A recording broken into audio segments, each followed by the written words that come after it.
నమస్కారం. నా పేరు బొబ్బేపల్లి సురేష్ నాయుడు, సర్వేపల్లి నియోజకవర్గ జనసేన పార్టీ సమన్వయకర్త. సర్వేపల్లి నియోజకవర్గంలో గత 5 సంవత్సరాలు ఏదైతే ఇప్పుడు పేల్తున్నటువంటి కాకాని గోవర్ధన్ రెడ్డి అండ్ వైసీపీ నాయకులు గ్రామాల్లోకి పోయి పిల్లలు బడికి వెళ్ళేటువంటి బడులు ఎలా ఉన్నాయి, గ్రామాల పరిస్థితి ఏంది, గిరిజనుల పరిస్థితి ఏంది అనేటువంటి విషయాన్ని ఏ రోజు కూడా వెళ్ళి అడిగి తెలుసుకొని వాళ్ళకి పరిష్కార మార్గాలు ఏర్పాటు చేసినటువంటి పరిస్థితి లేదు. ఈరోజు కూటమి గెలిచిన తర్వాత ఆంబోతుల్లాగా రంకిలేస్తా ఓడిపోయిన బాధలో ఉండారో, లేదంటే దుఃఖంలో ఉండారో, లేదంటే రాబోయే రోజుల్లో ఇంకా వైసీపీ రాదనుకుంటున్నారో అర్థం కానటువంటి పరిస్థితి. ఆ పిచ్చి మదంతో రంకిలేస్తున్నారు. వాళ్ళందరికీ మేము ఒకటే తెలియజేస్తూ ఉన్నాం, కూటమి ప్రభుత్వం ప్రజాప్రభుత్వం. ప్రజలు స్వచ్ఛందంగా ఓట్లేసి గెలిపించారు కాబట్టి వాళ్ళకి అన్ని విధాలు అండగా ఉంటాం అనేటువంటి విషయాన్ని మేము ఎన్నోసార్లు కూడా తెలియజేస్తూ ఉన్నాం. అయినా అర్థం కావట్లేదు.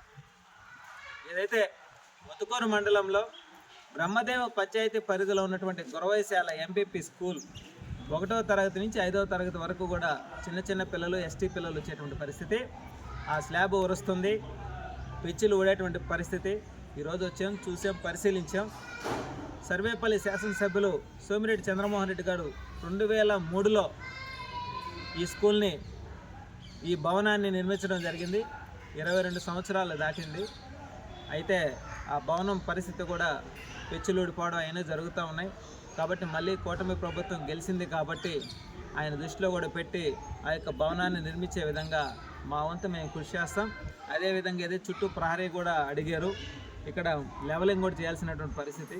ఇవన్నీ కూడా కూటమిలో భాగంగా 3 పార్టీలకు సంబంధించిన ఎవరైనా సరే గ్రామాలలో సమస్యలు ఉన్నప్పుడు కూటమి నాయకులైనటువంటి మన శాసనసభ్యుల దృష్టికి తీసుకువెళ్ళి ఆ సమస్యలను పరిష్కరించేదానికి మా వంతు మేము కృషి చేస్తున్నాం.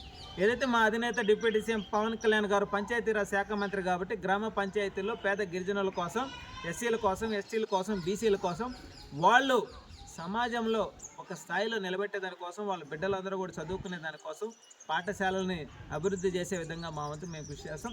గతంలో నాడు నేడు పనులతో కోట్ల రూపాయలు దోచుకుని ఎక్కడా కూడా పనులు చేయకుండా బిల్లులు చేసుకున్నటువంటి చరిత్ర వైసీపీది.